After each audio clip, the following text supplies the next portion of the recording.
I wrote unto the church, but Diotrephes, who loveth to have the preeminence among them, receiveth us not.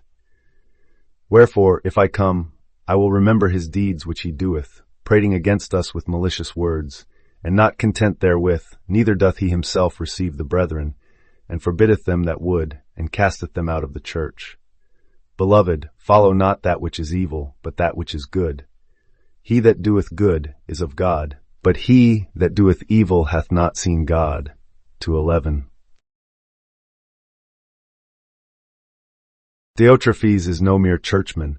He is the living symbol of that state in consciousness which craves preeminence, which will not receive the Christ revelation in another, and by its very exclusiveness casts out the brethren.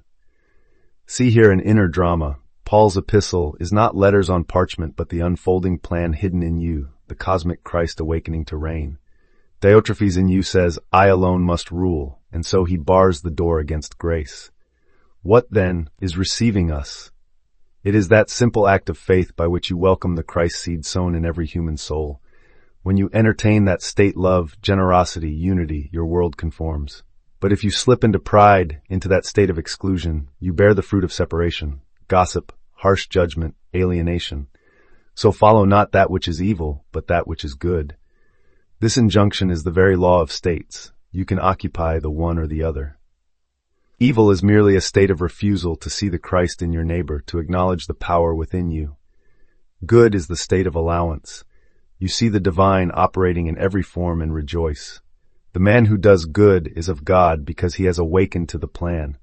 He recognizes the church not as a body of flesh, but as that assembly of states, the kingdoms within which dwell light and love.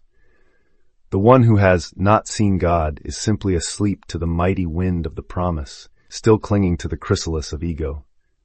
Claim your inheritance. Occupy the state of love, acceptance, unity. Let no Diotrephes within you lock the doors of perception.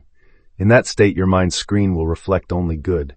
Gathered brethren, open doors, the cosmic Christ alive and reigning in you. Thus you witness, not by proof, but by the living word made flesh in your consciousness.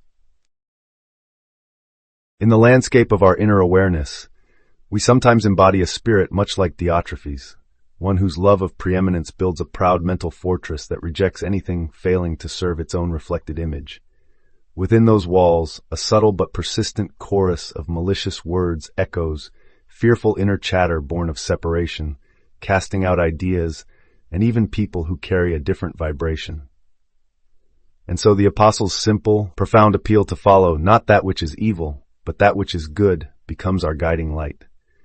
It points us away from exclusion and toward true inclusion, away from darkness and toward luminous understanding, away from separation and into the unifying embrace of spiritual oneness. As you observe these states within yourself, you begin to see how pride constructs walls, how fear fuels division, and how the call to goodness dissolves every barrier, ushering you into unity and light. When you understand that thought is the primal cause and experience the inevitable effect, you begin to see how a consciousness of dominance embodied in Diotrephes naturally expresses itself through acts of exclusion in the world around you. On the other hand, as you rest fully in the state of generosity and welcome, your very consciousness becomes a magnet for alliance, support, and goodwill. In observing these two states, you uncover a universal law. The inner disposition you dwell in most faithfully will ultimately project itself into every relationship and every corner of your environment. As you begin to recognize your own awareness as the living temple of divine power, it becomes clear that the true church is not a distant building, but the consciousness in which Christ dwells. Through this realization, you discover the God-given ability to choose the inner states you occupy, by gently refusing the pull of pride, which leads you away from creativity, and instead embracing goodwill, you open yourself to the flowing, creative presence of spirit. And as you dwell in that which is good, you find that this practice goes far beyond moral obligation. It is in fact a conscious rehearsal of the very state you wish to embody, shaping your inner life and ultimately the world you experience.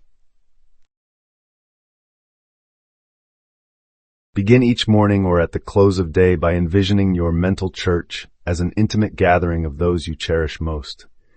Picture yourself moving among them with a warm greeting, embracing each beloved face, sharing ideas in harmonious conversation, and allowing the sense of unity and warmth to fill your heart.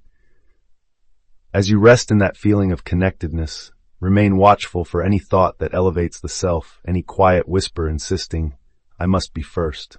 When such thoughts surface, meet them as you would an unwelcome habit. Acknowledge their presence, then gently shift your attention toward a vision of collaboration, mutual support, and shared uplift. Let the image of everyone working and celebrating together replace any trace of separation. From that place of collective goodwill, offer a brief affirmation aloud or silently, feeling each word resonate within. I dwell in the state of goodwill. I am of God. My world reflects my welcome. Repeat this affirmation with wholehearted feeling until the scene on your inner screen glows with the reality you have summoned. In treating this passage as a blueprint for your inner habitation, you come to understand that every gathering you join, every relationship you nurture, and every circumstance you encounter springs forth from the state you occupy within. By choosing the good by living and feeling the unity and creative presence already at work inside, you unveil the true power that shapes your world.